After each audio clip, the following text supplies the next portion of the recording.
ओम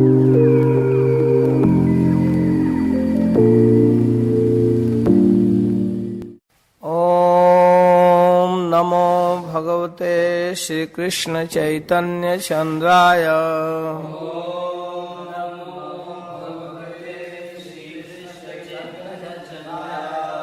ओम नमो भगवते श्री कृष्ण चैतन्य चंद्राय।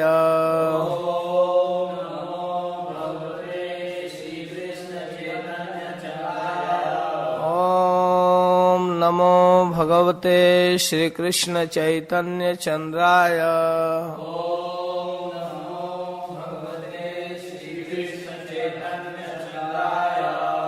हरे कृष्ण। श्रीधाम वृंदावन की यात्रा में जब श्री चैतन्य महाप्रभु काशी पहुँचे तो उस समय इनके विषय में वहाँ के मायावादी सन्यासी जो कुछ भी बातचीत किए उसे महाप्रभु प्रभावित नहीं हुए, उनकी उपेक्षा करके वृंदावन चले गए। और जब महाप्रभु प्रयाग में श्रीपाद रूप गोस्वामी को शिक्षा देकर पुनः काशी पहुँचे तो इस बार मायावादियों के प्रति विशेष स्नेहवान होकर उन लोगों के ऊपर विशेष कृपा किए। इन प्रसंगों की कथा कृष्णदास कविराज गोस्वामी आदि लीला के सप्तम परिच्छेद में वर्णन किए हैं, जिसको मैं एक बार प्रकाशानंद सरस्वती सहित 25,000 सन्यासियों के उद्धार की कथा करके फिर सनातन गोस्वामी का महाप्रभु से मिलन और 2 महीना काशी में रुककर सनातन गोस्वामी के प्रति शिक्षा का वर्णन किया जाएगा। इसको कृष्णदास कविराज गोस्वामी मध्य लीला के 20 से 25 6 परिच्छेदों में वर्णन किया है। हम वैष्णवों के लिए अत्यंत उपादेय प्रसंग है और गंभीरता से सुनना चाहिए।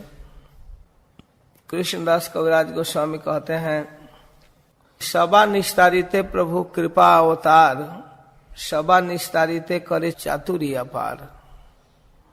सबके उद्धार के लिए चैतन्य महाप्रभु का अवतार हुआ है, फिर भी अलग अलग लोगों के उद्धार की अलग अलग चातुरी प्रस्तुत किए हैं। दक्षिण भारत के यात्रा प्रसंग में सुने विविध प्रकार के लोगों का महाप्रभु उद्धार किए। जब काशी में आए तो सन्यासी लोग इनके विषय में चर्चा कर रहे थे कि देखो सन्यासी होकर यह गायन और नाचन करता है, वेदांत पाठ नहीं करता। सन्यासी हैया करें गायन नाचन, ना करे वेदांत पाठ, करे संकीर्तन। लेकिन वे लोग महाप्रभु के अवतार के विषय में अनभिज्ञ थे, कुछ नहीं समझ पा रहे थे। अपनी मूर्खता में महाप्रभु पर टीका टिप्पणी कर रहे थे, लेकिन सब कुछ सुनकर भी महाप्रभु मन ही मन हंसते थे और उनकी उपेक्षा करके मथुरा चले गए। ब्रजमंडल दर्शन करने के बाद जब लौटे दोबारा काशी में तो चंद्रशेखर जी के घर में निवास किए। तपन मिश्र के यहाँ भोजन का निमंत्रण स्वीकार किए, क्योंकि महाप्रभु पहले इसी मानसिकता में थे कि 2-4-5 दिन रुककर फिर पूरी चले जाएंगे। सन्यासियों के बीच निमंत्रण नहीं स्वीकार करते थे, मानो महाप्रभु सन्यासियों की उपेक्षा कर रहे, इस रूप में अपने व्यवहार को प्रदर्शित कर रहे थे। सन्यासी संगे ना ही माने निमंत्रण। और उसी समय काशी में सनातन गोस्वामी पधारे, जिनके साथ महाप्रभु 2 महीना तक भक्ति का ज्ञान प्रदान किए, शिक्षा दिए। सनातन गोसाई आसी तहाई मिलीला, तारे शिक्षाईते प्रभु 2 मास रहिला। तो सनातन गोस्वामी की शिक्षा के बहाने काशी में 2 महीना रुक गए। उनको सभी प्रकार के वैष्णव सिद्धांत की शिक्षा दिए, भागवत शास्त्र के गूढ़ मर्म का उपदेश किए। उसी बीच तपन मिश्र, चंद्रशेखर और कुछ ब्राह्मण जो महाप्रभु के भक्त थे, वैष्णव थे, वे लोग आकर महाप्रभु के सामने निवेदन करते थे कि हे महाप्रभु, कब तक हम आपकी निंदा सुनेंगे। दुखी हैया प्रभु पदे कैला निवेदन, कते का सुनिब प्रभु तुम्हारा निंदन, ना पारी सहिते वे छाड़ी ब जीवन। अब नहीं सहन हो रहा है, आप यहाँ पर रुके हैं, बार बार चर्चाएं हो रही है आपके विषय में और वो भी नेगेटिव निंदा लोग कर रहे हैं। महाप्रभु थोड़ा सा हंसे, मन बना लिए भक्तों की इच्छा देख करके इन सन्यासियों का उद्धार होना चाहिए। ठीक उसी समय एक ब्राह्मण आया, महाप्रभु के चरणों में निवेदन किया कि महाप्रभु आप हमारे यहाँ एक दिन के निमंत्रण स्वीकार कीजिए। हम अपने घर सन्यासियों को भी निमंत्रित किए हैं, आप कृपा करके पधारते तो बहुत अच्छा होता। यद्यपि महाप्रभु नकार रहे थे कि नहीं, हम सन्यासियों के बीच प्रसाद नहीं लेना चाहते हैं। ना जहाँ सन्यासी गोष्ठी यहाँ मी जानी, मोरे अनुग्रह कर निमंत्रण मानी। बहुत अनुग्रह करने लगा तो महाप्रभु हंस करके स्वीकार कर लिए, ठीक है। तो सन्यासी रे कृपा लागिए भंगी तहार, सन्यासियों पर कृपा करने का एक बहाना हुआ और महाप्रभु गए। वहां जाकर देखे प्रकाशानंद सरस्वती सहित 25,000 सन्यासी वहां जुटे हुए हैं, अपार भीड़ है, बड़े बड़े विशिष्ट महंत लोग बैठे हुए हैं। तो महाप्रभु पाद प्रक्षालन करने की जगह जहां पैर धोया जाता था वहां ही बगल में बैठ गए और बैठ करके अपने ऐश्वर्य का प्रकाशन किए। चमत्कार को ही नमस्कार होता है। वहां बैठकर करोड़ों सूर्य जैसी आभा प्रकाशित किए महाप्रभु अपने चेहरे से। तो देख करके सारे सन्यासी स्तंभित हो गए। बसिया करीला किछु ऐश्वर्य प्रकाश, महातेजोमय बपु कोटि सूर्य भास। प्रभाव से सारे सन्यासी आकर्षित हो गए और अपना आसन छोड़कर खड़े हो गए। उन सन्यासियों में प्रकाशानंद प्रधान थे, वो आए और महाप्रभु का हाथ पकड़कर कहे, इहा ऐसा सुनह श्रीपाद, अपवित्र स्थाने बैसक क्यों वो साथ। आप पैर धोने की जगह पर बैठ रहे हैं, क्या तकलीफ है, बैठ आइए आइए। तो महाप्रभु कहते हैं, मैं हीन संप्रदाय में दीक्षित हूँ, आप लोग उच्च कोटि के सन्यासी हैं, आपके साथ मैं बैठने लायक नहीं हूँ। तो प्रकाशानंद हाथ पकड़ लिए और अपने पास अपने समान आसन पर बिठाए और पूछे कि अच्छा, आपका नाम श्री कृष्ण चैतन्य स्वामी है? कहे हाँ। केशव भारती शिष्य? ताते तुम धन्य। ठीक है ना, केशव भारती के आप शिष्य हैं, अच्छा है। आप तो संप्रदायी सन्यासी हैं, फिर भी हमारा दर्शन क्यों नहीं करना चाहते हैं? की कारण है आमा सभा ना करो दर्शन है। दूसरी बात कि सन्यासी होकर आप नर्तन गायन करते हैं। सन्यासी हैया कर नर्तन गायन, भाव सब संगे लैया करो संकीर्तन। सन्यासी होकर धीर गंभीर मुद्रा में होना चाहिए, तो आप नाचते गाते हैं भाव की तरह लोगों को लेकर। देखने में आप तो साक्षात नारायण जैसा लग रहे हैं, इतना सुंदर सौंदर्य है, प्रभावे देखी तुम्ही साक्षात नारायण। हीनाचार कर के न की हर कारण, ऐसे हीन आचरण क्यों करते हैं? जहां गंभीर होना चाहिए सन्यासियों को, वहां बाउल बने हुए हैं, पागल की तरह बोलते हैं, चिल्लाते हैं।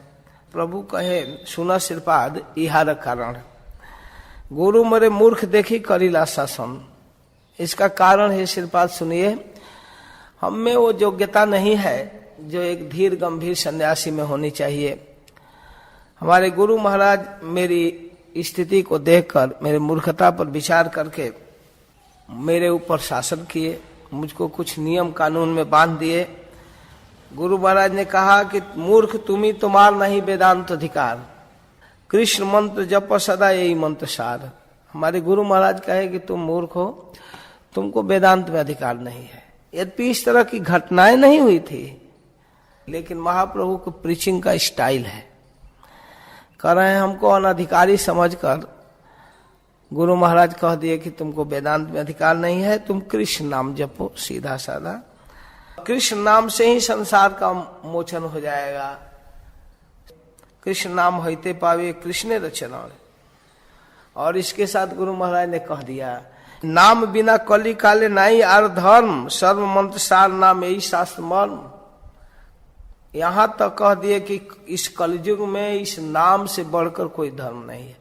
इतना कहकर उन्होंने एक श्लोक सिखाया, कोशिश करके उसको याद कर लिया हूं। हरेर नाम हरेर नामैव केवलम, कलौ नास्तेव नास्तेव नास्तेव गतिरन्यथा। भगवान श्री हरि का नाम, हरि का नाम, हरि का नाम ही केवल इस कलयुग में, इस कलयुग में नहीं ही है, नहीं है, नहीं है गति, अन्यथा दूसरा गति नहीं है। इस आज्ञा को प्राप्त करके मैं नाम जपना प्रारंभ किया। धीरे धीरे धीरे धीरे धीरे धीरे धीरे धीरे नाम जपते जपते जपते जपते मेरा मन थोड़ा सा भ्रांत होने लगा, पागल जैसा। मैं धैर्य नहीं धारण कर पाता था, कभी उन्मत्त होकर नाचने लगता था, कभी रोने लगता था, कभी हंसने लगता था। ये कृष्ण नाम एक ज्ञानाच्छन होइला हमार, कृष्ण नाम लेने से हमारा ज्ञान नष्ट हो रहा है। पागल हैला मामी धैर्य नहीं मने, ये तो चिंती निवेदन गुरु रचरणे। मैं कंप्लेन लेकर गुरु के पास गया और जाकर कहा, कीवा मंत्र दिला गोसाई, कीवा तार बल, जपीते जपीते मंत्र करीला पागल। हे गोसाई, हे गुरुदेव, क्या मंत्र दिए, इसमें क्या बल है कि इस मंत्र को जपते जपते हमारा मन पागल हो गया है। ऐसा पागल हुआ है कि हंसाए नचाए मोरे कराए क्रंदन। ये तो सुनी गोरु हासी बोलीला बचन। ये हमको हंसाता है, रुलाता है, नचाता है, कुछ समझ में नहीं आ रहा है। तो गुरु महाराज जब सुने, कहे वाह, कृष्ण नाम महामंत्र यही तो स्वभाव, जेहि जपे तारे कृष्ण उपज आए भाव। इस कृष्ण नाम का यही प्रभाव है बेटा, जो ठीक से जप करता है उसके अंदर ये तो भाव आएगा ही। अब नहीं ठीक से जप करने वाला ढुलुर मुलुर नाम अपराधी को थोड़े भाव आएगा। कृष्ण विषय प्रेमा परम पुरुषार्थ, जार आगे तृण तुलचारी पुरुषार्थ। गुरु महाराज ने बतलाया कि कृष्ण विषयक जो प्रेम है वह परम पुरुषार्थ है बेटा, नाम जपने से प्राप्त होता है। जिसके सामने जो चार पुरुषार्थ है वह तृण के समान है, काम अर्थ धर्म मोक्ष, ये पुरुषार्थ तृण के समान है। इस पंचम पुरुषार्थ कृष्ण प्रेमामृत सिंधु के सामने एक बिंदु के समान भी नहीं है। सब मोक्षादि, मोक्षादि आनंद जार नहीं एक बिंदु। इस प्रेमामृत सिंधु जो कृष्ण प्रेम के समुद्र है, उसके एक बिंदु की भी तुलना ये मोक्षादि नहीं कर सकता। बहुत अच्छा बेटा, बहुत तुम्हारा सौभाग्य है कि तुम्हारे अंदर ये भाव आ गया, बहुत अच्छा। एक कृष्ण प्रेम का स्वभाव है कि इसे व्यक्ति नाचने लगता है, गाने लगता है, उन्मत्त हो जाता है, बाड़ी गदगद हो जाती है, पसीना आने लगता है, शरीर में रोमावली छा जाती है, रोमांच हो जाता है, गदगद वैवर्ण, उन्माद विषाद धैर्य, गर्व हर्ष दैन्य, ये सब बहुत अच्छी बात है। इसके बाद उन्होंने एक श्लोक और बतलाया। भागवत में ऐसा वर्णन है कि जो व्यक्ति ठीक से नाम जप करता है उसको ये भाव आएगा ही। ये तो बोली पुनः श्लोक सिखाई लम्बोरे, इतना कहकर पुनः मुझको एक श्लोक सिखाए। भागवतेर सार यही बोले बारे बारे, कहे कि यह श्लोक भागवत का सार है। तो इसको भी मैं कोशिश करके याद कर लिया। ये है एकादश स्कंद के दूसरे अध्याय का 40 नंबर का श्लोक। भागवत धर्म का निरूपण करते हुए कवि जी कहते हैं, एवं व्रत स्वप्रिय नाम कृत्या जाता अनुरागो दुत चित उच्चहि हसत्यथोरोदितिरोति गायन उन्मादमन नृत्यति लोक बाह्य। जो भगवान के प्रिय नाम का उच्चारण करता है, उसके उच्चारण के द्वारा उसके अंदर भाव उत्पन्न होता है, हृदय द्रवित हो जाता है और वह पागल की तरह कभी ऊंच स्वर से चिल्लाता है, कभी हंसता है, कभी रोता है, लोक लज्जा छोड़कर नाचने लगता है। एवं व्रत स्वप्रिय नाम कृत्या, व्रत लेकर नियम पूर्वक जो नाम जपता है निरपराध होकर, तो निश्चित उसके अंदर भाव आते हैं। यही तार वाक्य में दृढ़ विश्वास करी, निरंतर कृष्ण नाम संकीर्तन करी, ये विश्वास करके मैं नाम जपने लगा। महाप्रभु समझ रहे हैं कि चरवाहों के बीच नहीं हूं, विद्वानों के बीच हूं। ये शास्त्र समझते हैं, बहुत व्याख्या नहीं करना है, शास्त्र का रिफरेंस देते हुए महाप्रभु उनको पटरी पर ला रहे हैं। कलयुग में नाम के अलावा और कोई रास्ता नहीं। एक दूसरी बात कि ये जपने वालों के साथ ऐसा होता है, भागवत प्रमाण है। ये न चाहता है, और मैंने अपने जीवन में व्यक्तिगत रूप में अनुभव किया है कि मैं अपने से नहीं नाचता हूं। से ही कृष्ण नाम कभू गवायो नचाए, गाई नाची नाही आमी अपन इच्छा है। कभी कभी इस तरह के भावुक भक्त जब प्रेमा भक्ति के आस्वादन करते हैं तो उनके आंखों में स्वाभाविक आंसू आ जाते हैं, अपने को संभाल नहीं पाता। जो उस स्तर के नहीं है वे लोग सोचते हैं क्या हो रहा है, ऐसा नहीं होना चाहिए। थोड़ा गंभीर सीरियसनेस जिनमें है वो अपनी गंभीरता के सामने उसको भावुकता समझते हैं, दम समझते हैं, या बहुत निम्न स्तर समझते हैं। यही होता है प्रायः। और उनकी स्थिति क्या है कि वो समझ ही नहीं पाते मैं कैसे अपने को संभालूं। भगवान के हर एक गुण उसके हृदय को टच करता है और वो विवश हो जाता है। कृष्णा में जे आनंद सिंधु अस्वादन, ब्रह्मानंद तार आगे खाद्यो तक सम। कृष्ण नाम के जप में जो आनंद है वो समुद्र लहराता हुआ, उसके सामने तो ब्रह्मानंद निर्विशेष निराकार का जो ब्रह्म ज्योति का आनंद है वो तो बहुत थोड़ा है, बहुत तुच्छ है। इस प्रकार अनेक प्रमाण देते हुए महाप्रभु बतला रहे हैं। सन्यासी लोग महाप्रभु की बात सुनकर प्रभावित होने लगे। फिर कहते हैं आप जो कुछ कह रहे हैं वह ठीक है, सत्य है। जे किछु कहिले तुम्ही सब सत्य है। कृष्ण प्रेमा जेई पाए जार भाग्योदय। वास्तव में ठीक कह रहे हैं। लेकिन एक बात और हम पूछना चाहते हैं। ये तो एकदम बिल्कुल ठीक है, 100% कोई डाउट नहीं। आप जो शास्त्र का प्रमाण दिए, नाम जपने से कृष्ण प्रेम मिलता है, लेकिन आप सन्यासी होकर वेदांत नहीं पढ़ते, उसमें क्या दोष है? कृष्ण भक्ति कर यह सवाल संतोष। वेदांत न सुन के न तार किवा दोष। वेदांत में क्या दोष है? इतना सुनकर महाप्रभु हंसे, कहे वेदांत में तो कोई दोष नहीं है, लेकिन मैं नहीं पढ़ने के कारण को बताने में थोड़ा सा दिक्कत महसूस करता हूं कि आप लोगों को बुरा लग सकता है। अगर आप दुख नहीं मानेंगे तो मैं कहूंगा, दुख न मानो है यदि करी निवेदन। तो सारे सन्यासी कहते हैं ना ना ना ना ना, दुख मानने की तो कोई बात ही नहीं। आप साक्षात नारायण है, तुम्हारा वचन सुनी जुड़ाया श्रवण, तुम्हारा माधुरी देखी जुड़ाया नयन। आपकी वाणी सुनकर कान तृप्त हो रहा है, आपके सौंदर्य को देखकर आंख तृप्त हो रहा है। आप बोलिए बोलिए, आप कहिए। प्रभु कहते हैं कि वेदांत सूत्र में तो कोई दोष नहीं, वो तो ईश्वर का वचन है। ईश्वर के वचन में कभी भ्रम प्रमाद करना पाटव और विप्रलिप्सा नहीं हो सकता। चार दोष है प्राकृत जीवों में, भगवान में नहीं है और प्राकृत में नहीं है। प्राकृत जीव में भ्रम हो सकता है, रस्सी को सांप समझ ले, सांप को रस्सी समझ ले, सूर्य को थाली के बराबर समझ ले, स्थल को जल समझ ले, कुछ भी भ्रम हो सकता है।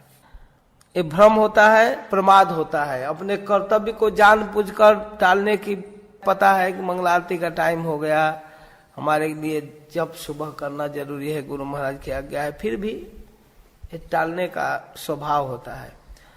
विप्रलिप्सा का अर्थ है चीटिंग, एक दूसरे को धोखा देने की प्रवृत्ति होती है। और कर्णा पाटव, कर्ण की अपटुता, अपने इंद्रियों की असमर्थता, जिस रूप में देखना चाहिए, समझना चाहिए, सुनना चाहिए वैसा नहीं सुनते। बोला कुछ जा रहा है, सुनाई कुछ दे रहा है,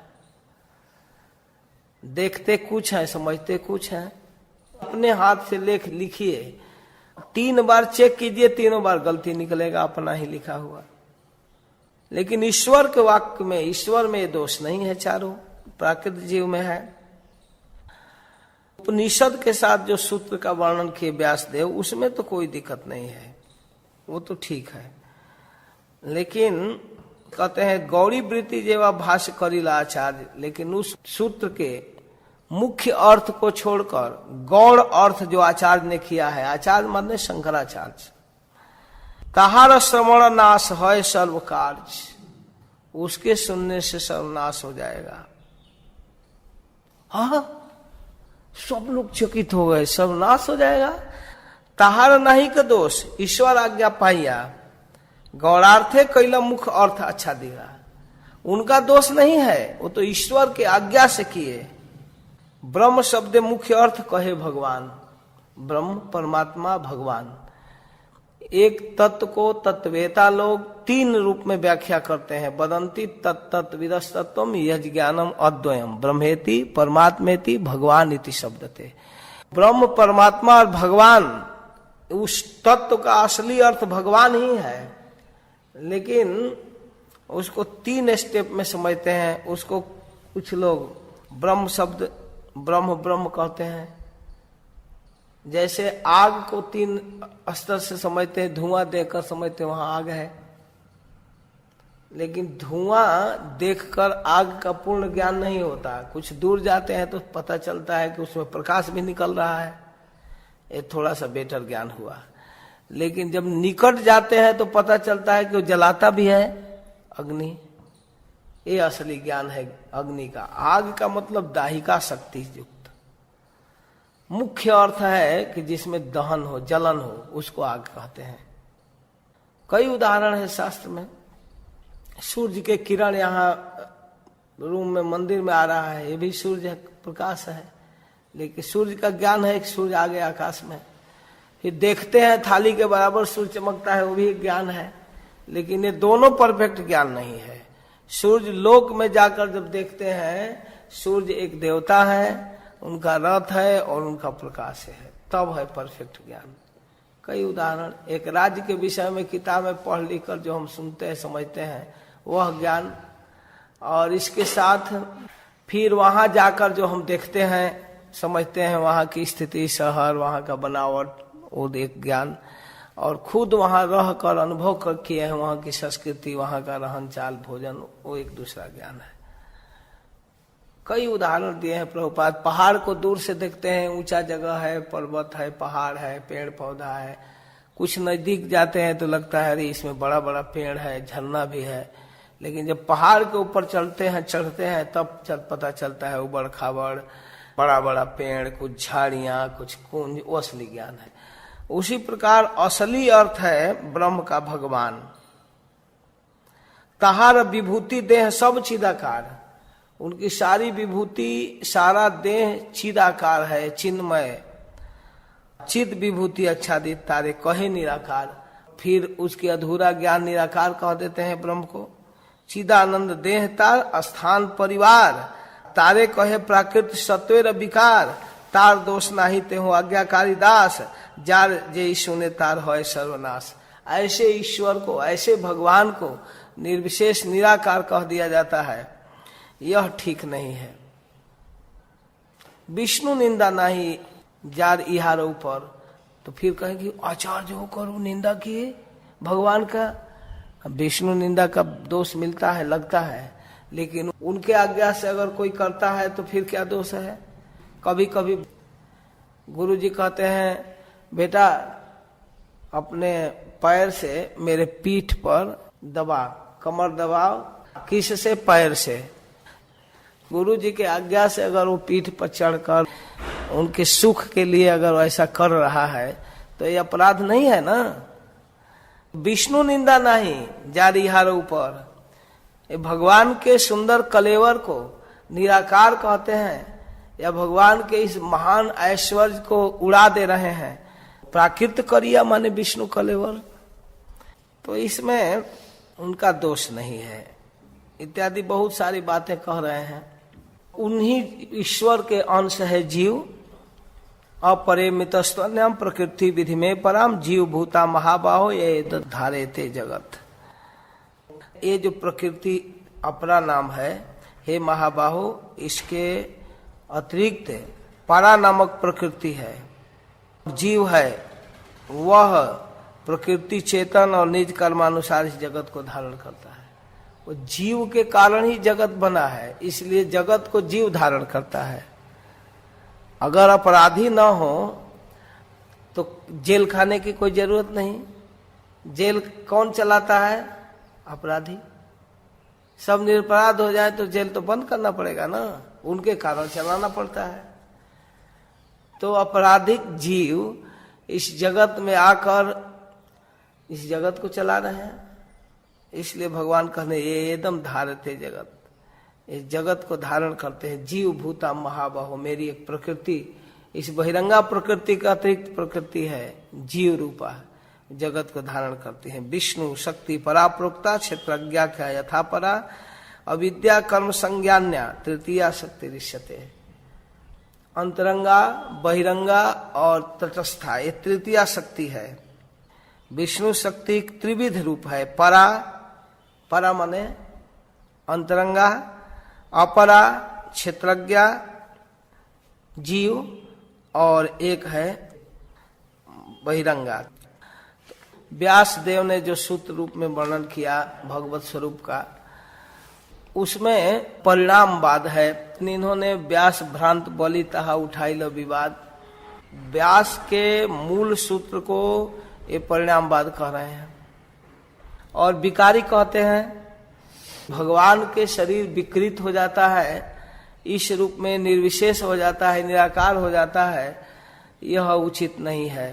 ये विवर्तवाद की जो स्थापना किए हैं इन्होंने, तो वस्तुतः परिणामवादे से ही तो प्रमाण देहे आत्म बुद्धि यही विवर्तेर स्थान अविचिंत शक्ति युक्त श्री भगवान इच्छाए जगत रूपे पाए परिणाम। अनंत कोटि ब्रह्मांड भगवान के श्वास से निकल सकता है, लेकिन भगवान विकृत नहीं होते। ऐसा नहीं कि उनमें से कुछ खर्च हो गया। कहते हैं वो भगवान की अचिंत शक्ति की बात तो छोड़िए ना, एक प्राकृत मणि, सेमंतक मणि अनेकों किलो सोना देता है, एक बार में 80 किलो सोना देता है, लेकिन उसमें से 1 ग्राम कम नहीं होता है। तथापि अचिंत शक्ति है अविकारी, प्राकृत चिंतामणि ताते दृष्टांत धरी। प्राकृत चिंतामणि को हाथ में लिए रहते हैं, वो जितना है 50 ग्राम का 100 ग्राम का उतना ही रहता है, लेकिन आपको 1 लाख क्विंटल सोना चाहिए वो दे देगा।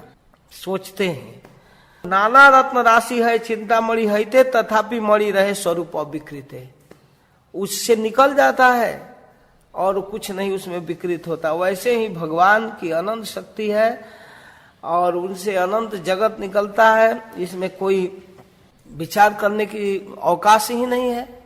प्रणय से महावाक्य वेदे निदान ईश्वर स्वरूप प्रणव सर्व विश्वधाम सर्वाश्रय ईश्वर प्रणव उदेश तत्वमसि वाक्य है वेदे रैक देश।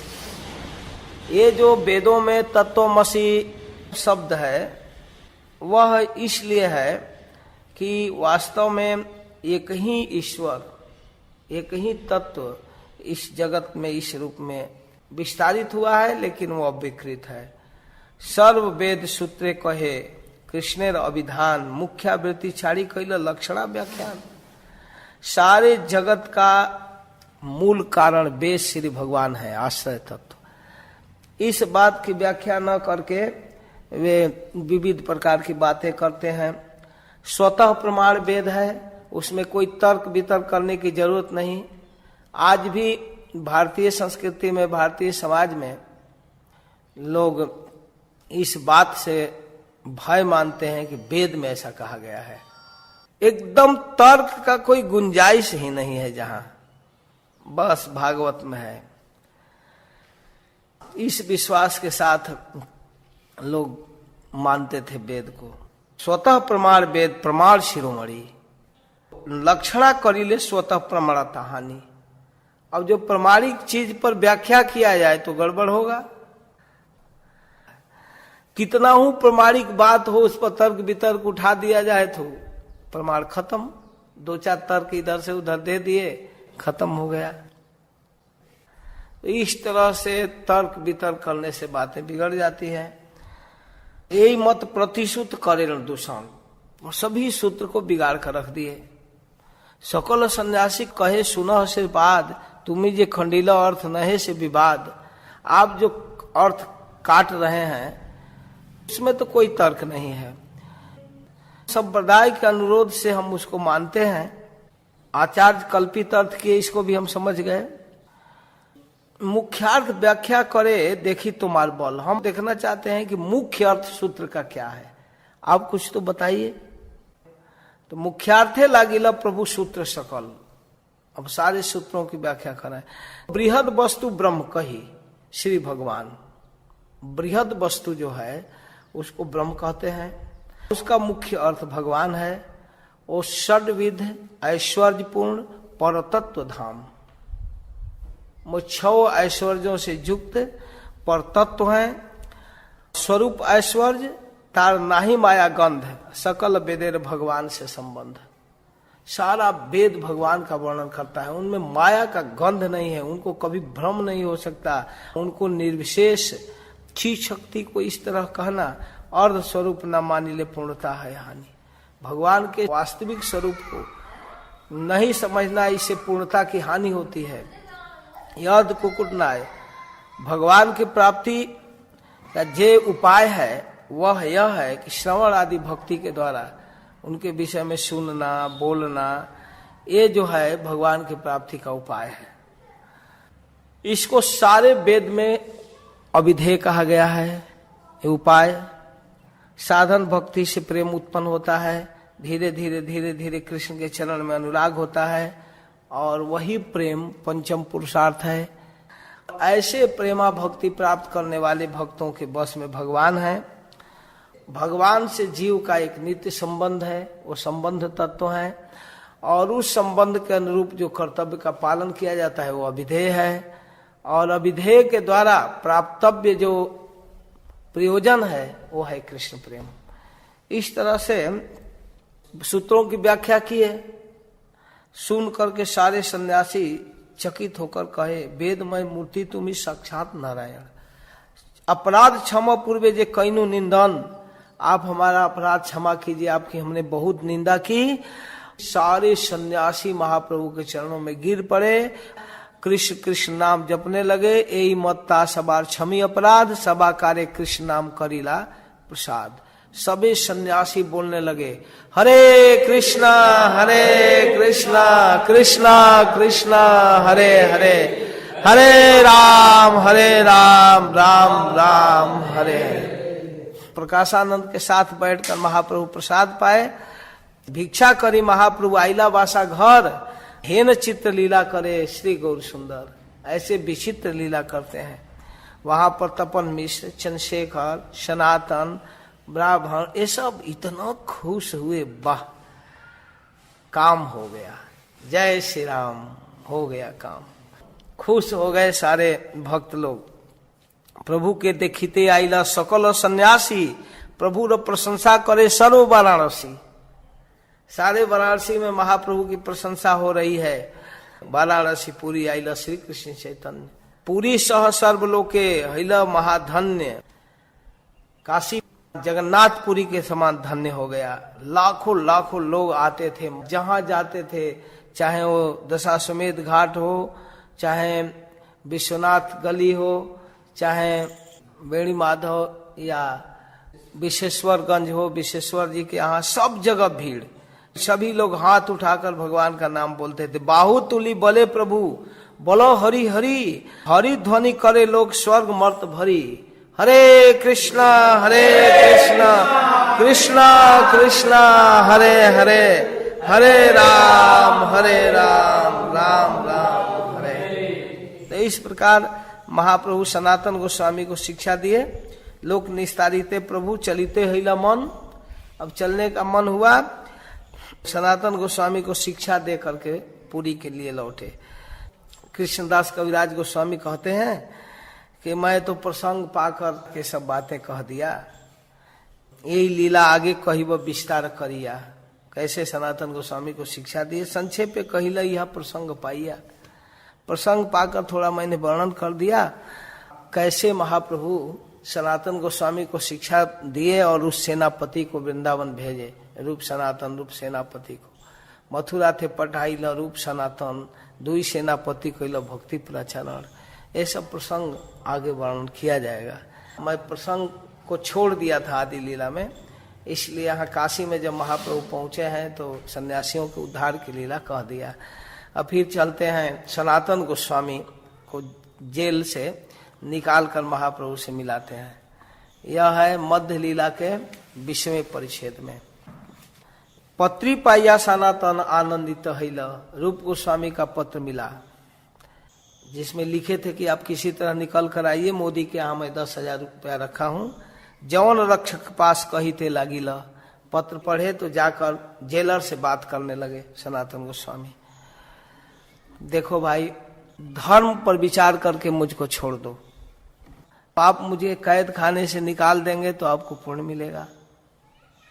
दूसरा कि मैंने पहले आपका उपकार किया था, कृतज्ञता को भी ध्यान में रखकर प्रतिपकार कीजिए।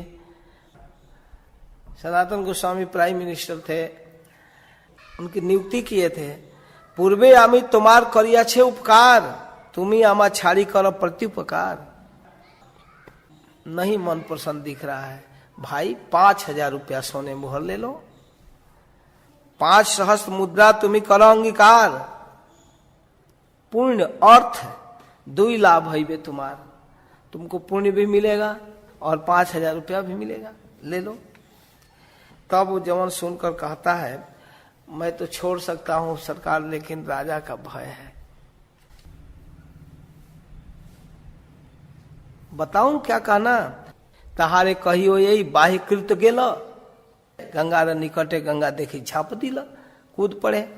हाथ में हथकड़ी के साथ कूद पड़े, इसलिए तैर भी नहीं पाए, हाथ नहीं चला पाए, डूब गए।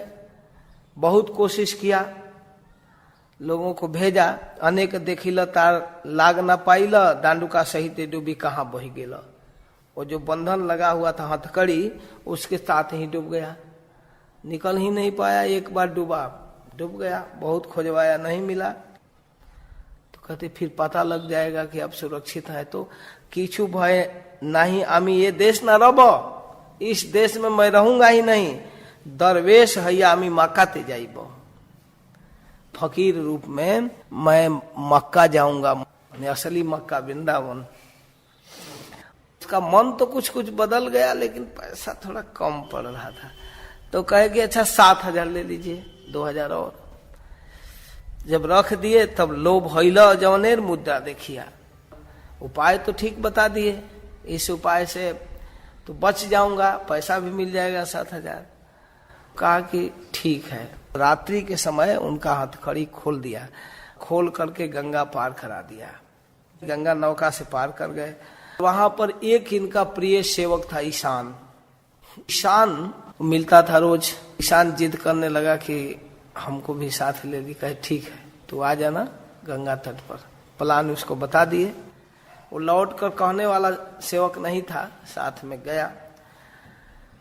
नौका पार करके एक पातड़ा पर्वत आया, इधर झारखंड में भागलपुर के तरफ है। घोर जंगल पहाड़ी पार करना था। वहां देखे एक भौमिक पर्वत पर एक गेस्ट हाउस बनाया था।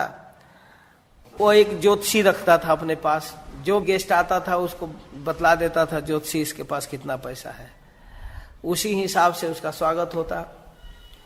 और रात को उनका काम तमाम करके पैसा छीन लेता था, मारकर फेंक देता था। बतला दिया ज्योतिषी इसके सेवक के पास 8 रुपया है सोना का। तो कहे ठीक है, आप रहिए, खाइए पीजिए, आप साधु फकीर है तो अपने से बना लीजिए। आटा चाहिए, चावल चाहिए, सब्जी चाहिए। तो सनातन गोस्वामी कहे कि हाँ हम अपने से बनाएंगे। बनाते समय विचार कर रहे थे कि भाई इतनी सुविधा प्रदान कर रहा है, इसे कोई परिचय तो है नहीं हमारा, कुछ तो बात है, कुछ भी तो कारण होगा, कुछ तो कारण होगा ही, इतनी सेवा क्यों कर रहा है। विचार किए और ईशान से अपने सेवक से पूछे कि ये बात बतलाओ, तुम्हारे ठाई जानी किसी द्रव्य अच्छा है, तुम्हारे पास कुछ पैसा है क्या? तो ईशान कहता हाँ, मोरे ठाई 7 मोहर है, 1 छिपा लिया, पता नहीं मांग कर दे देंगे तो 1 रहेगा तो कहीं इमरजेंसी में काम आएगा।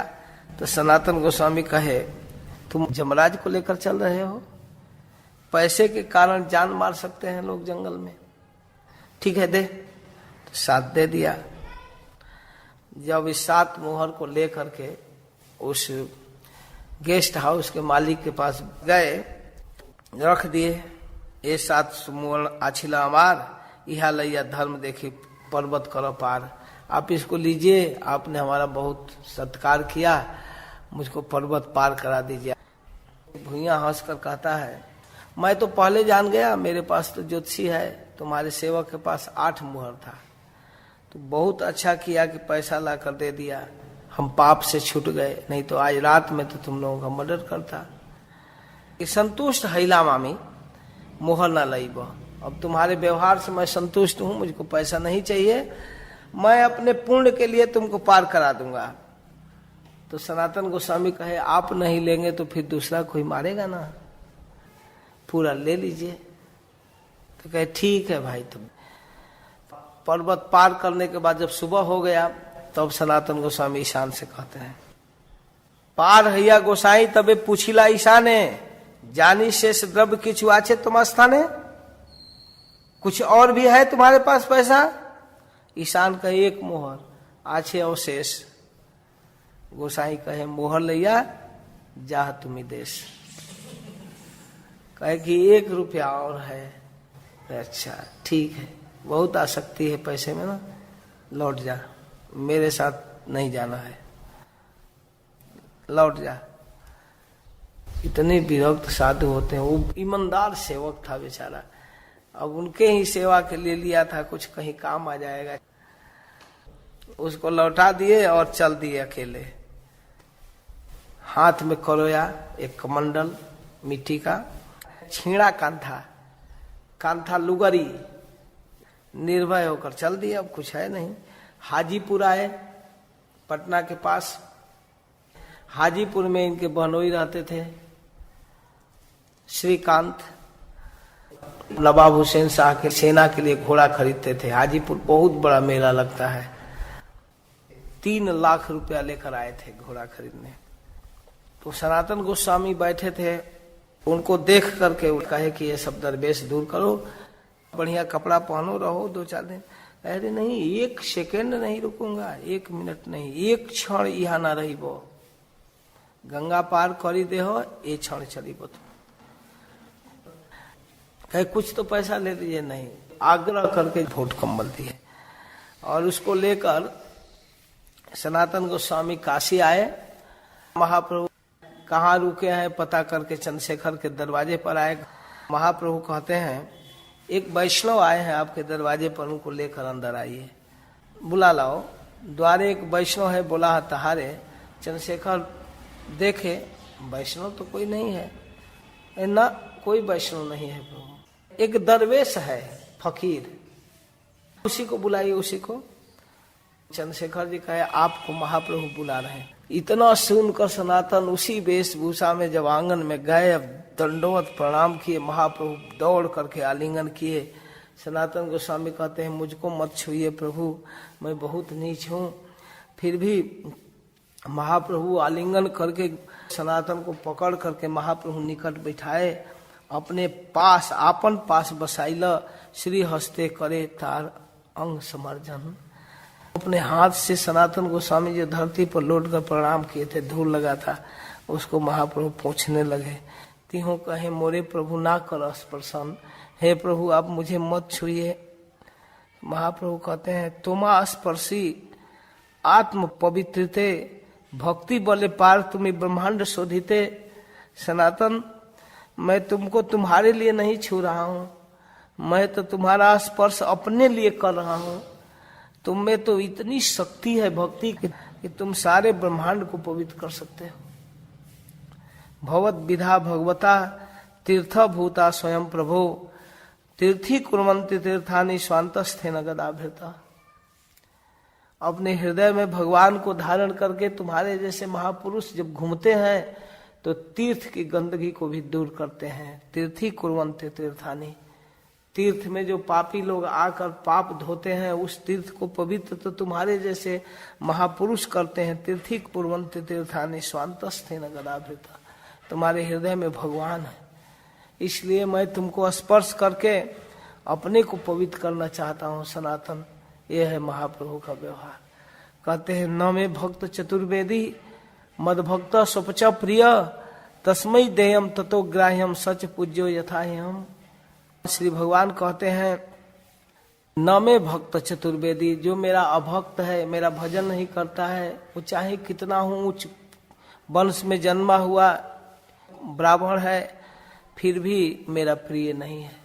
लेकिन मेरा भक्त स्वपच प्रिय, कुत्ते का मांस खाकर हजम करने वाले चंडाल के वंश में जन्मा हुआ व्यक्ति यदि मेरा भक्त है तो मुझे प्रिय है। ऐसे भक्तों को ही देना चाहिए। अगर वो कुछ दे रहा है तो उसको प्रसाद के रूप में लेना चाहिए। और वह व्यक्ति जो मेरा भजन करता है वह मेरे समान पूज्य है। जैसी मेरी आराधना होती है वैसी उसकी होनी चाहिए। भागवत प्रमाण विप्रा द्विषद गुण जुताद रविंद नाभ पादारविंद विमुखा सपचम वरिष्ठम मन्ने तदर्पित मनो वचने हितार्थ प्राणम पुनाति सकुलम न तु भूरिमान। भगवान नृसिंह देव के चरणों में स्तुति करते हुए अत्यंत आश्चर्यचकित होकर प्रहलाद महाराज बोल रहे हैं कि हे नाथ, स्पष्ट हो गया, हे अरविंद नाभ, हे कमलनाभ, पादा रविंद विमुखात, अगर आपके चरण कमल से विमुख है, 12 गुणों से युक्त ब्राह्मण है लेकिन आपका भक्त नहीं है, और एक स्वपक्ष कुत्ते का मांस खाने वाले वंश में जन्मा हुआ चंडाल यदि आपका भक्त है तो वरिष्ठम, वह उस ब्राह्मण से श्रेष्ठ है। क्यों? कि उन्होंने अपना मन, अपनी बुद्धि, अपनी वाणी सब कुछ आप में अर्पित कर दिया है। प्राणम पुनाति सकुलम, अपने आप को और अपने पूरे खानदान को, अपने पूरे परिवार को आपके चरणों में अर्पित करके वो सबको पवित्र कर दिया। न तो भूरिमान, वह अहंकारी ब्राह्मण नहीं जो सोचता है हम बहुत पढ़े लिखे बड़े विद्वान उच्च कुल में जन्मे हैं, वे अपने आप तक को भी पवित्र नहीं कर पाया। इसलिए उस ब्राह्मण से वह चंडाल श्रेष्ठ है जो आपका भक्त है। यह श्लोक बोल रहा है। तुमा देखी तुमा स्पर्शी गाई तुम्हार गुण सर्वेंद्रिय फल यही शास्त्रीय निरूपण। सनातन, तुम्हारे जैसे भक्त को देखकर, तुम्हारे जैसे भक्त को स्पर्श करके, तुम्हारे जैसे भक्तों का गुण गान करके, तुमा देखी तुमा स्पर्शी, तुमको देखना, तुमको छूना, तुम्हारे गुण गाना, ये सर्वेंद्रिय फल, ये शास्त्रीय निरूपण, यही तो इंद्रियों का फल है। अश्रो फलम त्वा दिश दर्शनम ही तन्नो फलम त्वा दिश गात्र संगः जिह्वा फलम त्वा दिश कीर्तनम ही सुदुर्लभा भागवता ही लोके। पृथ्वी देवी प्रहलाद महाराज के प्रति एक श्लोक बोली है। कहती हैं कि हे प्रहलाद, आप जैसे वैष्णव को देखने में ही इस आंख की सफलता है। तन्नो फलम त्वादिशगात्र संगः, तुम्हारे जैसे भक्त की सेवा, स्पर्श, चरण संवाहन आदि करने में ही शरीर का फल है, और तुम्हारे जैसे भक्त के गुणों का कीर्तन करने में ही जीवा का फल है। यही गूंगा रह जाए, क्या जरूरत है बोलने का, जो वैष्णव की महिमा न गाए। क्योंकि जगत में तुम्हारे जैसे भक्त का होना बड़ा दुर्लभ है। सुर दुर्लभा भगवता ही लोके, भगवान के भक्त इस लोक में होना बड़ा दुर्लभ है। कितना प्रमाण दे रहे हैं। ये तक कही कहे प्रभु सुना सनातन, कृष्ण बड़ा दयामय पतित पावन। हे सनातन, कृष्ण बड़े दयालु हैं, पतित पावन हैं, तुमको महारौरव से निकाल दिए। कृष्ण की कृपा अथाह समुद्र की तरह अपार है, गंभीर है। सनातन गोस्वामी कहते हैं, प्रभु मैं कृष्ण की कृपा को नहीं जानता, मैं तो केवल आपकी कृपा को ही मानता हूं। आपकी शुभ मंगल कामना ही मेरा उद्धार किया। तब महाप्रभु पूछते हैं, के मने छुटीला? बोली, प्रभु प्रश्न कैला, कैसे आप छूटे, कैसे जेल से निकले? आद्योपांत सब कथा तीहों सुनाई। जो आप सुन चुके हैं उस सारी कथा को सुनाए। रूप और अनुपम प्रयाग में मिले थे, उनके साथ 10 दिन रहने का अवसर मिला। मैं उन लोगों को वृंदावन भेज दिया हूं। कितनी व्यवहारिक मिलन है, समाचार बतला दिए। इसके बाद तपन मिश्र और चंद्रशेखर से परिचय कराए। आप लोग देख रहे हैं इस दरवेश में, इस फकीर वेश में कौन है? ये फकीर नवाब हुसैन शाह का प्राइम मिनिस्टर है। तपन मिश्र तबे तारे कैला निमंत्रण। प्रभु कहे, सनातन आप जाओ, छौर करा कराओ, ये दरवेश दूर करो। चंद्रशेखर से कहे कि आप इनको ले जाइए और छौर करा करके, भद्र करा कर, गंगा स्नान करा करके लाइए। तो शेखर आनिया नूतन वस्त्र, नया कपड़ा लेकर आए। इसके बाद चंद्रशेखर जब नया वस्त्र देने लगे तो नहीं लिए। ये सुनकर महाप्रभु बड़े आनंदित हुए। तो भी मध्याह्न करने के बाद भोजन करने गए तो महाप्रभु कहे, सनातन को भी बैठाइए। तो जो अपना पुराना कपड़ा लिए थे, लुंगी उंगी, वही पहने रह गए। तो तपन मिश्र जी कहते हैं, कुछ कृत्य बाकी है सनातन का, आप प्रसाद लीजिए, इसके बाद में लेंगे। तपन मिश्र भी नया वस्त्र लाए। कहे कि लुंगी ठीक नहीं लग रहा है, ये पहनिए। कहते हैं नहीं। तो फिर क्यों? अपना छोड़ा हुआ परिधान जो पहने हैं, पुराना धोती दे देंगे तो ले लूंगा, नया नहीं।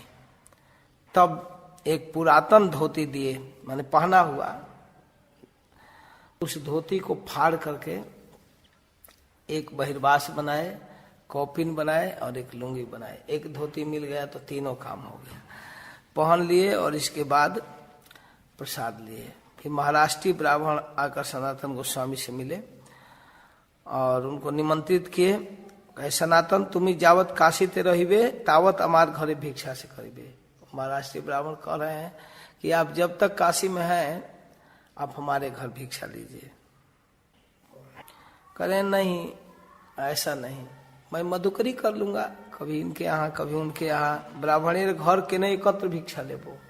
महाप्रभु सुनकर बहुत प्रसन्न हुए। महाप्रभु वेश देखकर प्रसन्न हुए, पुराना धोती पहनने से प्रसन्न हुए, लेकिन उनके कंधे पर जो महंगा कंबल था उसके तरफ बार बार देख रहे थे। सनातन समझ गए, सनातन वैराग प्रभु आनंद अपार, भोट कंबल पाने प्रभु चाहे बार बार। सनातन जानिला यही प्रभु न भाय, भोट त्याग करी बारे चिंतिला उपाय। सनातन समझ गए दृष्टि किधर है। गए गंगा तट पर मध्याह्न करने दोपहर में। गौड़िया एक बंगाली एक कांथा दिया सुखाइया गंगा में धोकर ऐसे पसार दिया था, धुइया सुखाई थे। तो तारे कहे, अरे भाई करो उपकारे, यही वोट लैया एक कांथा दे हम मोरे, आप कंबल ले लीजिए और ये मुझको दे दीजिए। तो कहे कि क्यों साधु आप मेरे साथ मजाक कर रहे हो? तो यह कहे, हास्य के नहीं करो सत्यवाणी, मैं मजाक नहीं कर रहा हूँ, मैं सही कह रहा हूँ। आप इस कंबल को लीजिए, मैं साधु इतना महंगा कंबल कहाँ ले जाऊंगा, आप इसको ले लीजिए। किसी तरह बदल दिए और इसको लेकर जब महाप्रभु के पास आए, प्रभु कहे, यहाँ हमी करिया छे विचार, विषय रूप खंडाइलो कृष्ण जे तुम्हार। कृष्ण इतनी बड़ी कृपा किए कि आपको विषय त्याग कराए, यहाँ पहुंचा दिए, इसके बाद भी थोड़ी सी आसक्ति रह गई स्लीपिंग बैग में। फिर भी आसक्ति है कि वैराग्य का जीवन जी रहे हो लेकिन स्लीपिंग लेकर चल रहे। मेरे मन में आ रहा था, 3 मुद्राएं भोट गाय मधुकारी ग्रास, धर्म हानि है लोके करे उपहास, क्या लोग सोचेंगे। आज जमाना बदल गया, आज मधुकरी करने वाले भी पहुंचते हैं, राधे मैया। तो हाँ बाबा अभी रोटी नहीं बना है, अच्छा मेरा नंबर लिख लो, बनने पर फोन कर देना। प्रसन्न हैया प्रभु तारे कृपा कैला, तारे कृपा प्रश्न करीते तार शक्ति हैला। उन पर कृपा किए, उनको शक्ति दिए। पूर्वे जैसे राय पासे प्रभु प्रश्न कैला, जैसे राय रमानंद के पास प्रभु प्रश्न किए और उनके शक्ति से ही राय रमानंद उत्तर दिए। यहाँ प्रभु शक्ति प्रश्न करे सनातन, अपने महाप्रभु करे तत्व निरूपण। आज सनातन प्रश्न कर रहे हैं और महाप्रभु उत्तर दे रहे हैं। वहां महाप्रभु प्रश्न कर रहे थे और उत्तर सुन रहे थे राय रमानंद से। तो वहां 10 दिन रुक कर प्रश्नोत्तर हुआ, यहाँ 2 महीना तक चलेगा। तबे सनातन प्रभु चरण धरिया, विनती करी दंते तृण लैया। तो महाप्रभु के चरण पकड़कर सनातन गोस्वामी प्रश्न करते हैं, नीच जाति नीच संगी पतित अधम, कु विषय कूपे पड़ी ग्वाइनु जन्म, अपनार हिताहित किछु ही न जानी, ग्रामे व्यवहार पंडिता ही सत्य मानी। मैं नीच जाति हूँ, विषयों में जीवन बिताए हैं, अपने हित और अहित के विषय में कुछ पता नहीं है प्रभु। ग्राम व्यवहार में तो पंडित है, विषयों के चर्चा में तो पूछिए मत कितने बड़े विद्वान हैं। हे प्रभु आप कृपा करके मेरा उद्धार कीजिए, मैं नहीं समझ रहा हूँ मेरा हित किस में है। कृपा करी यदि मोरे करिया छे उद्धार, आपन कृपा ते कह कर्तव्य हमारा। मेरा कर्तव्य निर्धारण कीजिए, मुझे क्या करना चाहिए। के आमी के ने आमाय जारे तापत्रय, इहा नहीं जानी के मने हित होय। के आमी मैं कौन हूँ। आज तक हम लोग यही सुनते आए हैं, आप कौन हैं, आपका परिचय, और ये उल्टा पूछ रहे हैं के आमी मैं कौन हूं। और क्यों मुझको 3 ताप दिया जा रहा है, दैहिक दैविक भौतिक तापा, ये क्यों दिया जा रहा है, ये मैं नहीं समझ रहा हूं। साध्य साधन तत्व पूछते न जानी, कृपा करी सब तत्व कहत आपनी। क्या करना है, किसकी आराधना करना है, कौन मंत्र जपना है, सब कुछ नहीं पता है। आप बताइए क्या मुझे करना है। महाप्रभु कहते हैं कृष्ण कृपा तुम्हारे पूर्ण है। वास्तव में तुम पर कृष्ण की पूरी कृपा है। सब तत्व जानत तुम्हारा नहीं तापत्रय, तुमको सब कुछ पता है, कोई तापत्रय नहीं है। कृष्ण शक्ति धर तुम्ही, जानत तत्व भाव, जानी दाढ़ी लागी पूछे साधु स्वभाव। कभी कभी जानकार लोग भी जिज्ञासा करते हैं, क्यों, कॉन्फर्मेशन के लिए, दृढ़ता के लिए, जो मैं जान रहा हूं वो ठीक है कि नहीं। कोई प्रमाणिक, कोई अथराइज वक्ता आ गया तो अपने ज्ञान का प्रमाणिकता के लिए कि मैं जो जानता हूं इस विषय में वो ठीक है कि कुछ गड़बड़ है, पूछ लेता है। अगर उनके द्वारा सुनता है तो समझता हाँ मैं ठीक जानता हूँ, अथवा कुछ गड़बड़ी है तो सुधार लेता है। जानी दाढ़ी, दाढ़ी लागी माने अपनी दृढ़ता के लिए, ज्ञान की दृढ़ता के लिए पूछ लेता है। ये साधु का स्वभाव है। तो आप योग्य पात्र हैं, भक्ति शास्त्र का प्रवर्तन कर सकते हैं, आप समाज का हित कर सकते हैं। इसलिए मैं आपको अवश्य सुनाऊंगा, आप ध्यान से सुनिए। अब महाप्रभु यहाँ से बोलना प्रारंभ कर दिए। जीव रस स्वरूप है कृष्ण नित्य दास, कृष्ण तटस्था शक्ति भेदा भेद प्रकाश, सूर्यानुष किरण जेन अग्नि ज्वाला चय, स्वाभाविक कृष्ण रतीन शक्ति है। जीव स्वरूप से कृष्ण का नित्य दास है और कृष्ण की तटस्था शक्ति है। कृष्ण से उसका भेद और अभेद दोनों है। बहुत बड़े तात्विक सैद्धांतिक की बातें हैं।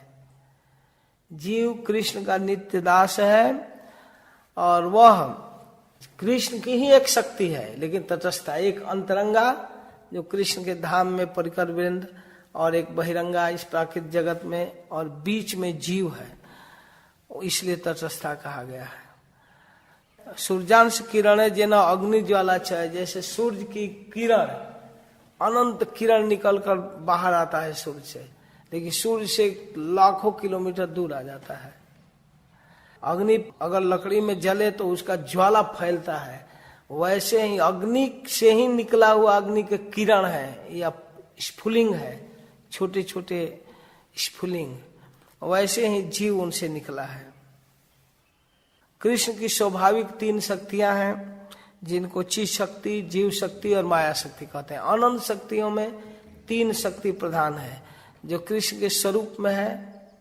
महाराज श्री कभी कभी उदाहरण देते हैं, बहुत पहले मैं सुना था, गाय के शक्ति का अगर 3 भाग में विभाजन किया जाए, गाय का दूध, गाय का मूत्र गोबर और गाय का खून। तो गाय से ही निकलता है गोमूत्र और गोबर, वो भी एक शक्ति है, उससे औषधियां बनती है। और गाय से ही निकलता है दूध, वो निकल सकता है। लेकिन जो गाय का खून है, उसको गाय से निकाल देने पर गाय का अस्तित्व समाप्त हो जाएगा। तो जैसे गाय का खून गाय की अंतरंगा शक्ति है, उसके बिना गाय की कल्पना नहीं किया जा सकता। अगर एक एक बूंद खून निकाल दिया जाए गाय से तो गाय जीवित नहीं रह सकती। अंतरंगा शक्ति के बिना भगवान का कोई अस्तित्व नहीं है, समझे। लेकिन गोबर और दूध निकलने से कोई दिक्कत नहीं। तो दूध स्थानीय जीव है और गोबर और मूत्र स्थानीय प्राकृतिक जगत। समझने के लिए कोई शास्त्रीय प्रमाण नहीं है लेकिन फिर भी यह केवल समझाने के लिए एक पार्ट कि अंतरंगा शक्ति का क्या अर्थ है। अंतरंगा शक्ति का अर्थ है खून, रक्त। एक एक बूंद रक्त से वो गाय जीवित रहती है। तो इस प्रकार अनेकों प्रमाण दे रहे हैं। विष्णु पुराण, भागवत, भगवत गीता, सूर्यांश किरण जैसे अग्नि ज्वाला छय, स्वाभाविक कृष्ण 3 शक्ति है। ये जो उदाहरण दिया गया, जीव ईश्वर का अंश है। तो जैसे सूर्य का अंश किरण और अग्नि का अंश स्फुलिंग, वैसे कृष्ण स्वाभाविक 3 शक्ति परिणति, चित शक्ति, जीव शक्ति और माया शक्ति। कृष्ण की स्वाभाविक 3 शक्तियां हैं, चित शक्ति, जीव शक्ति और माया शक्ति। चित शक्ति स्वरूप शक्ति, अंतरंगा नाम, तहार वैभवानंद वैकुंठ आदि धाम। तीनों शक्ति का थोड़ा सा परिचय बतलाना चाहता हूं। चित शक्ति का क्या अर्थ है? चित शक्ति का अर्थ है स्वरूप शक्ति, भगवान के अभिन्न शक्ति, अंतरंगा शक्ति उसको भी कहते हैं।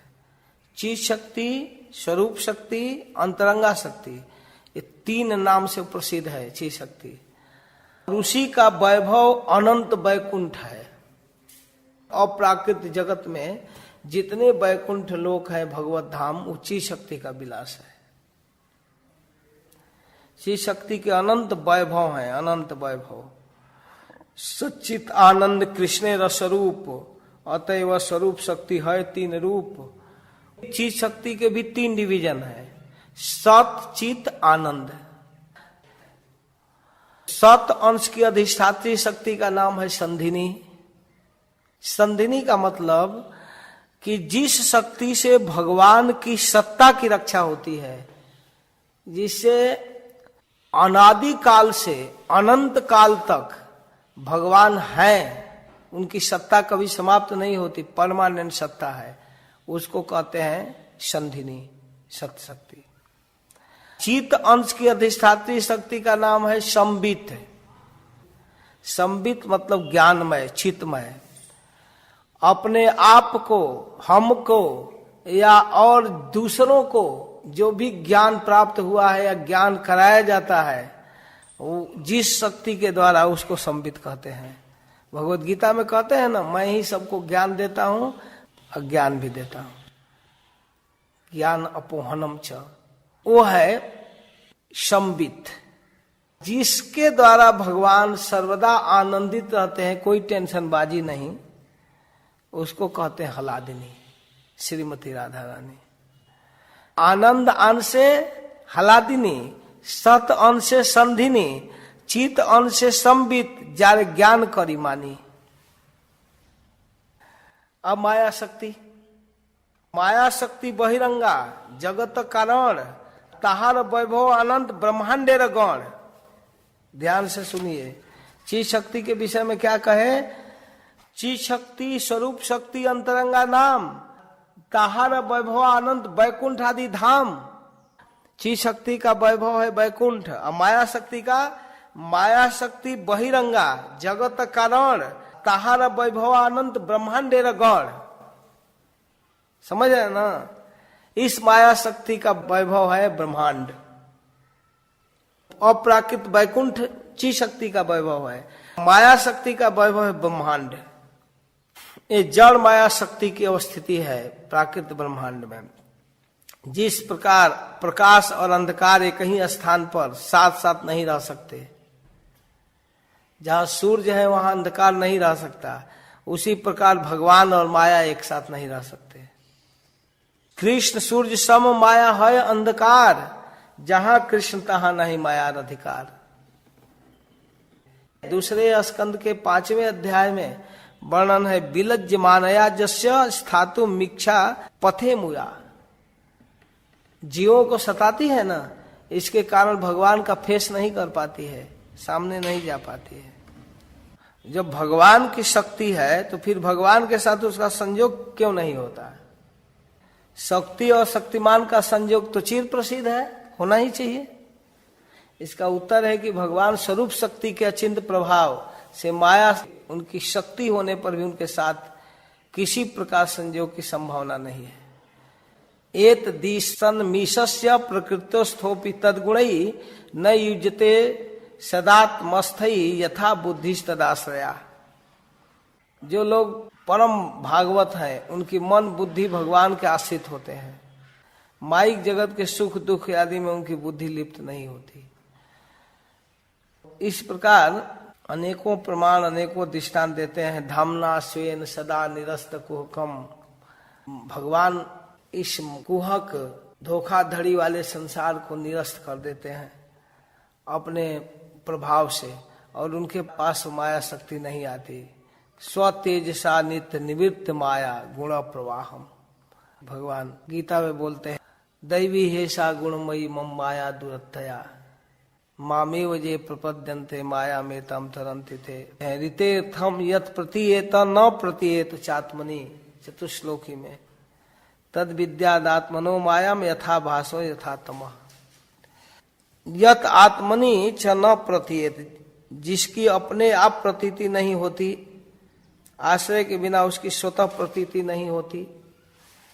यदि भगवत प्रतीति न होने पर माया की प्रतीति होती है, माया का प्रभाव दिखता है, तथापि माया सर्वदा ही भगवत आश्रय में रहती है, लेकिन बहिरंगा।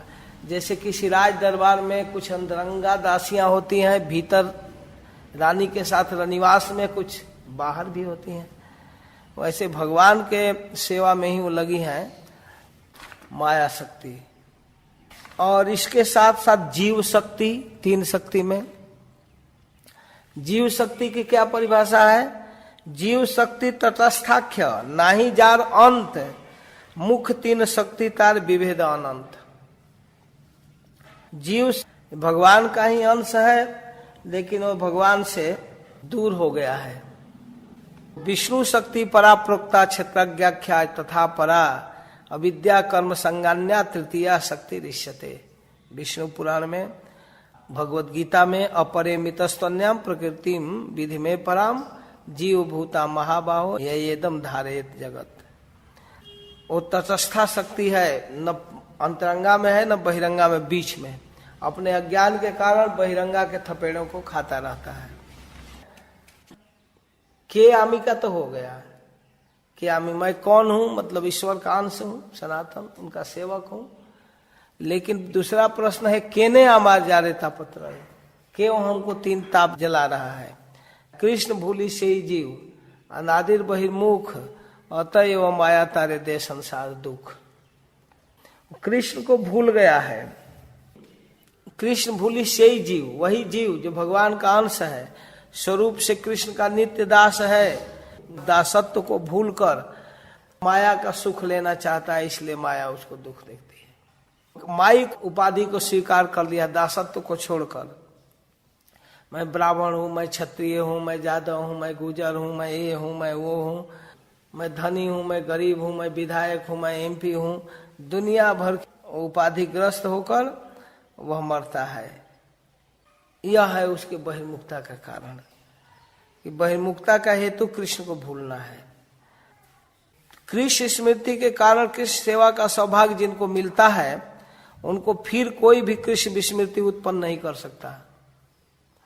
तब ये स्वरूप शक्ति की कृपा पात्र हो जाता है। वे सालों आदि 5 प्रकार के मुक्ति सुख की भी इच्छा नहीं रखता। अतः ऐसी कोई भी वस्तु नहीं है जिसके लोभ से वो कृष्ण को भूले। अनादि बहिर्मुख का अर्थ अनादि काल से बहिर्मुख, कृष्ण में मन रखना ही अंतर्मुखता है। कृष्ण को भूलकर माइक उपाधि में मन रखना ही बहिर्मुखता है। जीव अनादि काल से कृष्ण से बहिर्मुख है। जीव 2 प्रकार के होते हैं, एक नित्य मुक्त और मायाबद्ध। तो यहाँ पर केवल मायाबद्ध संसारिक जीव की बात कही जा रही है, नित्य मुक्त की नहीं, जो वैकुंठ धाम में रहते हैं। क्योंकि इसे ही त्रिताप ज्वाला कहते हैं। त्रिताप दग्ध संसारिक जीव के संबंध में सनातन गोस्वामी का प्रश्न है। अनादि बहिर्मुख जीव के अनादि काल से सुख स्वरूप कृष्ण से बहिर्मुख होने पर भी बहिर्मुख हो गया है, फिर भी उसके चित्त में कृष्ण के सानिध्य सुख की वासना है, क्योंकि वो उनका अंश है। इसी सुख वासना की परितृप्ति के लिए वो कभी अमेरिका, कभी इंग्लैंड, कभी स्वर्ग, कभी कहाँ जाना चाहता है, उसी को ढूंढता है, खोजता है। किंतु सुख स्वरूप की ओर पीठ करने के कारण वो वास्तविक सुख नहीं प्राप्त कर पाता। तो जीव स्वतः प्रवृत्त होकर माया के शरणापन्न हुआ है। ऐसा प्रतीत होता है कि माया देवी ने सोचा कि वास्तविक सुख को छोड़कर जीव प्राकृतिक सुख भोगने के लिए आ गया, तो चलो इसको भली भांति सुख भोगाना चाहिए। ये हमारे देश में आया तो इसको बढ़िया खिलाना, बढ़िया पिलाना, बढ़िया दिखाना, स्त्री सुख आदि सब। इसी विचार से वे स्वरूप ज्ञान को अच्छी तरह से ढक ढोकर आत्मबुद्धि उत्पन्न करा देती है और चित्त में प्राकृतिक भोगों को भोगने के लिए प्रवृत्त कर देती है। सुनते हैं कि अनादि काल से ही पशु पक्षी लता गुल्म विविध प्रकार के जीव इस माइक ब्रह्मांड में है। एक प्रश्न हो सकता है ना कि भाई कर्मों के फल से कोई जीव बनता है, कीड़ा, कोई फतिंगा, कोई सुअर, कोई गधा, लेकिन पहले से ही सृष्टि में ही शुरू ही हुआ वो कीड़ा फतिंगा सुअर आदि से, वो कौन थे? कभी कभी विचित्र उलझाने वाली बातें आ जाती है कि कोई भी पेड़ बिना बीज के नहीं बनता और बिना पेड़ के बीज नहीं बनता। तो एक सवाल यह है कि पहले बीज की पहले पेड़, क्या उत्तर है? पहले कौन था? अगर कहते हैं कि बीज है तो फिर प्रश्न होगा कि बीज कहां से आया? पेड़ होगा तभी होगा, पेड़ होगा तभी बीज होगा, अब बीज होगा तभी पेड़ होगा, तो पहले कौन था? इस तरह के उलझाने वाली बातें हैं जो समझ में नहीं आता है। प्रश्न उठता है कि यदि सबके लिए एकमात्र कृष्ण बहिर्मुखता ही संसार भोग का हेतु है, तो भिन्न भिन्न योनियों को क्यों प्राप्त होते हैं? पाप करने के कारण मनुष्य को गधा बनना पड़ा, सुअर बनना पड़ा, लेकिन सृष्टि के प्रारंभ से जो सुअर गधा है वो कौन है? वो कब पाप किए थे? संसार में आने के पश्चात तो नए नए कर्मों का फल भोगना पड़ेगा, नए नए जोनियों में जन्म, किंतु अनादि काल से विभिन्न जोनियां है ना। खाली मनुष्य की सृष्टि हुई, ये पाप करने के कारण फिर सुअर बनना पड़ा, गधा बनना पड़ा, सृष्टि के प्रारंभ से है। शास्त्रों के अनुसार कृष्ण बहिर्मुखता की तरह जीव के कर्म भी अनादि हैं और अनादि कर्म वैचित्र्य के कारण अनादि काल से बहिर्मुख जीव की विभिन्न योनियों में जन्म होता रहता है। ये बड़ा दुरूह विषय है, इसलिए हमारे गुरु महाराज कहते हैं कि इसमें माथा पेची करने की जरूरत नहीं है। जब उपाय पता है कि इस उपाय से हम भगवत धाम जाकर सुखी हो सकते हैं, तो बस उस उपाय को स्वीकार करना चाहिए। संसार का दुख, जन्म, मृत्यु, जरा व्याधि ये सब लगा हुआ है, विविध प्रकार के आध्यात्मिक, आधिदैविक, आधिभौतिक दुख है। कभू स्वर्गे उठाए, कभू नरके डुबाए, दंड जेन राजा जेन नदी ते छुबाए। कभी स्वर्ग में ले जाती है कर्मों के फल से, कभी नरक में डुबाती है, जैसे राज कर्मचारी लोग अपराधी को ले जा करके नदी में डुबाते हैं। महाप्रभु बड़ी व्याख्या के साथ वर्णन कर रहे हैं। एकादश स्कंद में दूसरे अध्याय में भागवत धर्म का निरूपण करते हुए कवि जी कहते हैं, भयम द्वितीया अविनिवेशतः स्यात् ईशाद पेतस्य विपर्जयो स्मृति तन्मायया तो बुधा भजेतम भक्तैक एषम गुरुदेवतात्मा। भगवान से विमुख जीव को स्वरूप की विस्मृति होती है, उसके कारण देह में आत्माभिमान उत्पन्न होता है, देह इंद्रिय आदि अभिनिवेश से भय उत्पन्न होता है। ज्ञानी व्यक्ति को गुरु में इष्ट बुद्धि करके, प्रियता बुद्धि स्थापित करके, उनके द्वारा प्राप्त ज्ञान के द्वारा भगवान की अभिव्यचारिणी भक्ति करे। ईश्वर से विमुख होकर हम लोग दुख सह रहे हैं और ये विमुखता अनादि काल से है। हमको उनके विषय में ज्ञान नहीं है। स्वरूपानुबंधिनी बुद्धि की विपरीत बुद्धि हो गई है, जो हमको कृष्ण के लिए सोचना चाहिए और कृष्णेतर वस्तुओं के फेरे में पड़े हैं। यह हमारी दुर्दशा है। तो फिर उपाय क्या है? उपाय पर ज्यादा जोर देना चाहिए। गुरु महाराज का यह कहना है, इसके चक्कर में नहीं पड़ना चाहिए। कैसे विमुख हो गया, क्या हुआ, हुआ हो गया ना, अब जो करना है उस पर ध्यान दो ना। क्यों हुआ के चक्कर में क्यों टाइम बर्बाद कर रहे हो गया, जैसे भी हो गया। रोग हो गया, कैसे हुआ, क्यों हुआ, ऐसा क्यों किया, इसी के चक्कर में उसको मारोगे कि इलाज कराओगे। के आमी के ने आमाय जारेता पत्र यह नहीं जानी आमी के मने हित है। तो अब के मने हित है पर विचार कीजिए। साधु शास्त्र कृपा यदि कृष्णोन्मुख है, से जीव निस्तरे माया ताहारे छड़ाए। साधु शास्त्र की कृपा से जीव यदि कृष्णोन्मुख हुआ, कृष्ण की ओर गया, तो उसको माया छोड़ देती है। मामेव जे प्रपद्यन्ते माया में तम तरन्ति थे।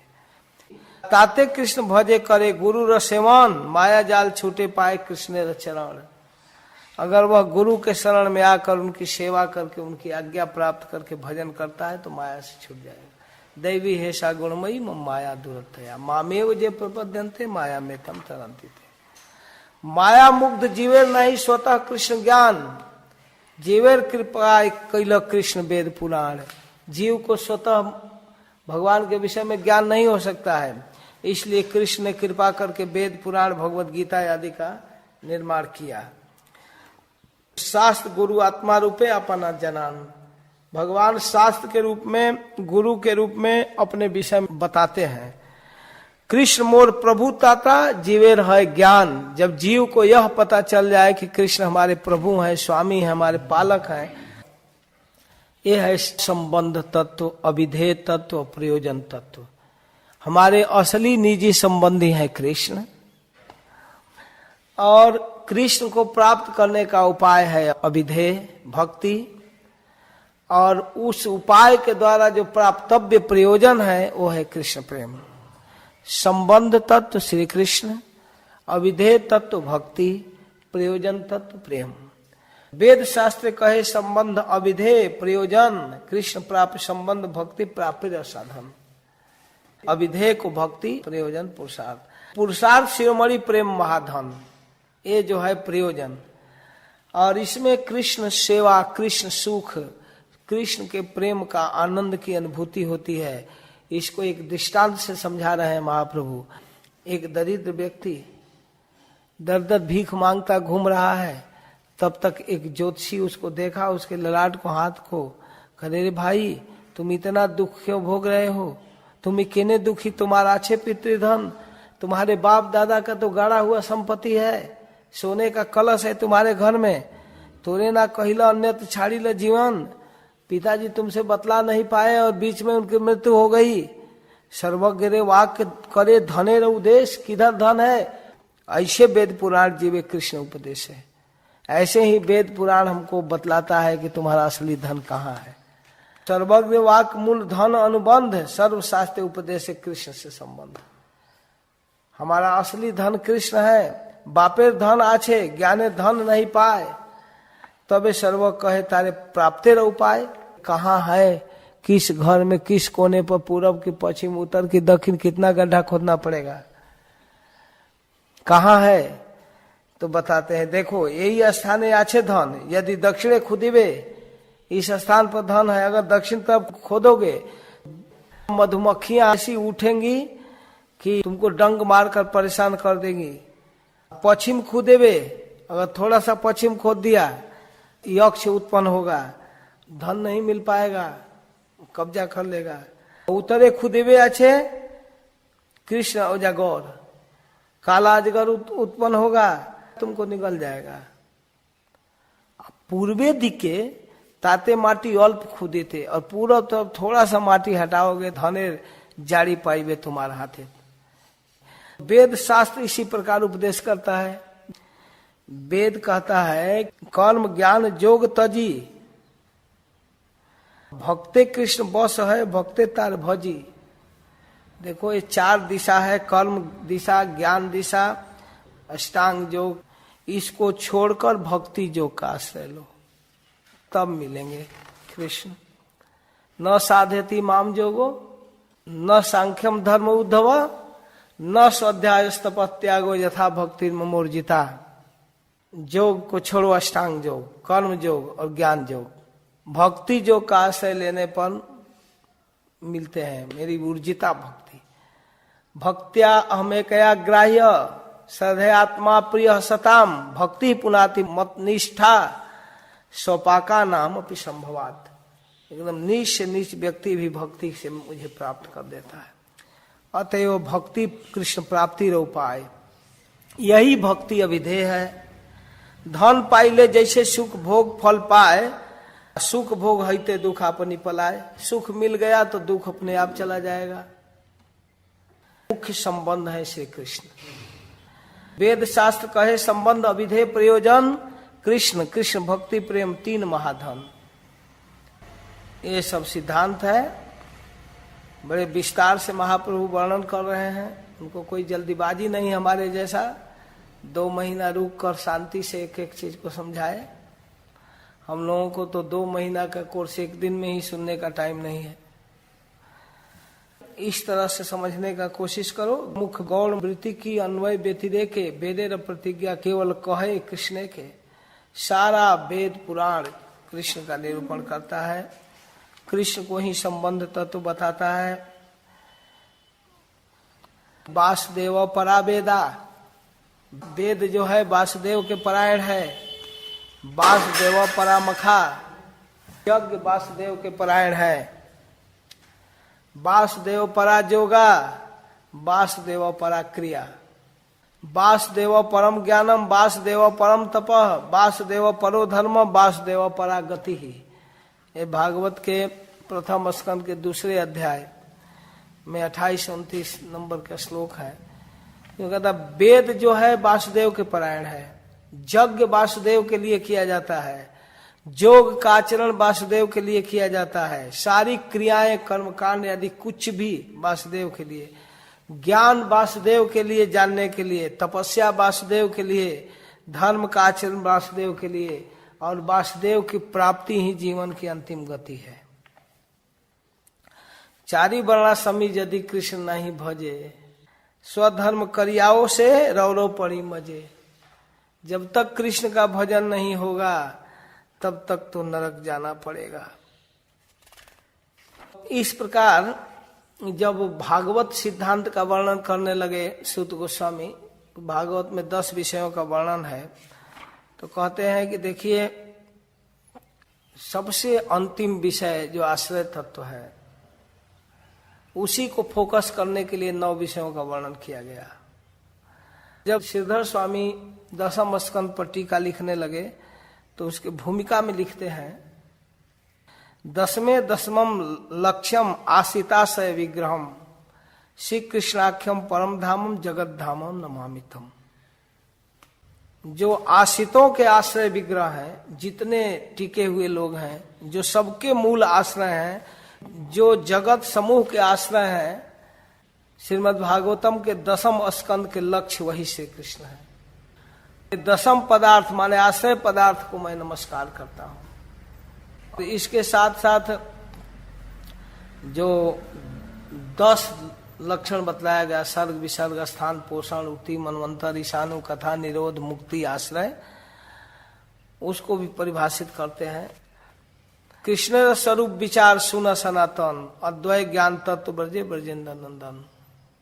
कृष्ण के स्वरूप पर विचार करना है, वह अद्वैत ज्ञान तत्व है, ब्रज में ब्रजेंद्र नंदन, इस पर विचार करेंगे और बड़ी विस्तार से विचार किए हैं।